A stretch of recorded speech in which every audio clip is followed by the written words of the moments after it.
Great day, everyone. I just wanted to chime in on this Cam Newton and Dr. Bryant debate. I am a product of a broken home. My biological father was separated from his wife. He was in his 30s, and my mom was, I believe, just had turned 18 or 19. He stuck around for maybe a year after I was born. I was told he took me to see his mom. He knew I was his, but when my mom didn't want to accept the fact that he was married, even though separated, he went back to his wife and basically forgot about me. I didn't see him again until I was 5 years old. I'll never forget. My mom was adamant by when we asked about our fathers, she did try to locate them. She knew that my father worked for Federal Express, so she actually reached out to one of the FedEx guys who came to the house and asked did he know my father. My father was high up in the company, so he was able to get a message to my father. My father and my stepmother, I was 5 years old. They came down to visit me. I'll never forget, he had on a suit and tie. My stepmom took notes. Afterwards, they took me to Kmart, and I didn't see my dad again until I was 15.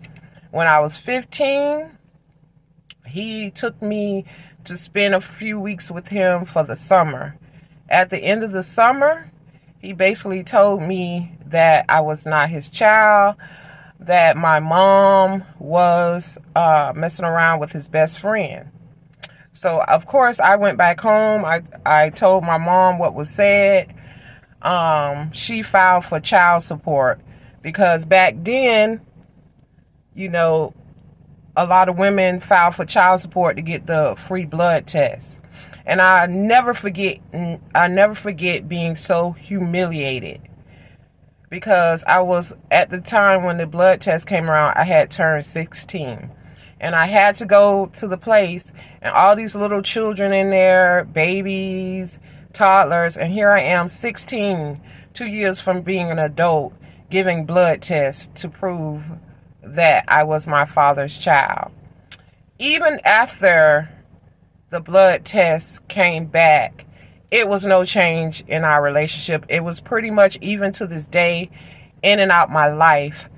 Matter of fact, when I expressed to him how I felt he treated me over my lifespan, he stopped speaking to me. And my father's a minister that gets up in front of people all the time and preaches about love and forgiveness.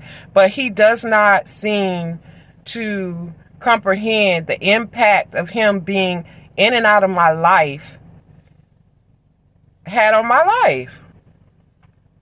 So I never cursed my father out. I was not that type of person. But he felt like me telling him how he made me feel was disrespectful. And that gave him to reason to never speak to me again. I don't feel that these guys have any love for their children. And with my father being a minister, in the Bible it says, in the last days, men will be lovers in themselves and themselves only.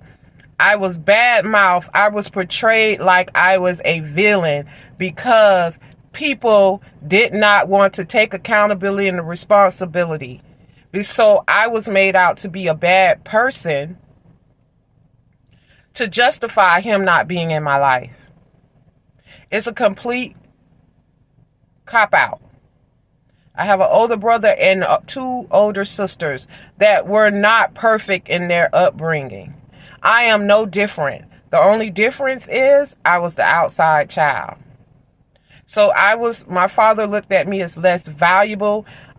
It was more like, you know how you have a godchild and you'll see your godchild every now and then, you'll do a little something for them every now and then, but he never embraced me as his child. I was never able to live with them, even though he knew I was being abused by my mother. So this is how these men need to understand. I don't care how saved and righteous you are. I don't care how much you get in front of God and say, forgive me of my sins. If you don't do right by all of your children, you're going to suffer judgment, period. It took me years. I am single. Even before I realized I was a targeted individual, and I still think that has something to do with my family. I never knew how to have a healthy relationship with a man because I didn't know that. And with my brothers, I took on the role as another caregiver. And to this day, both of my brothers in their 40s, I'm 49, and my brothers are in their 40s, and they're both still home with my mom. So I do think that men of color need to take accountability of having all these outside kids and have compassion and empathy. These men do not. I give props for Cam and Nick Cannon for still being in their children's lives and not choosing to be like my father and just abandon me whenever he is questioning about taking accountability and responsibility of the part he played in my life. I have recovered, but I'm celibate now.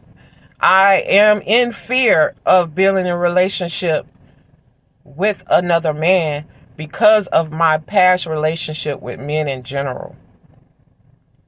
I do have 2 children. After my second one, 2 baby daddies, I was like, that's enough. Have I made mistakes in my past? Yes. But once I recognized that I was following a toxic trait and I was still wrapped up in this generational curse, I changed. And a lot of things I did because I didn't have a father in my life, I had to heal from and responsible.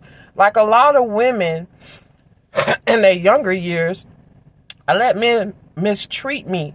And I chased after toxic men, knowing that they were toxic because in my upbringing, I had to chase my father. He was in and out of my life. So I thought that was a part of the norm of a relationship with a man. So yes, melanated men need to take accountability of the part they play in the upliftment of their children or the downfall of their children. So I just want to speak on that and give my perspective as being coming from a broken family and being the outside child and how it affected me.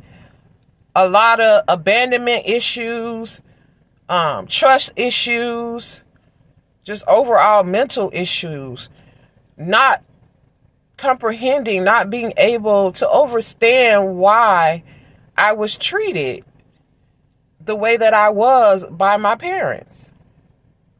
So I just want to talk on that. But you guys have a wonderful, blessed day. Peace and blessings.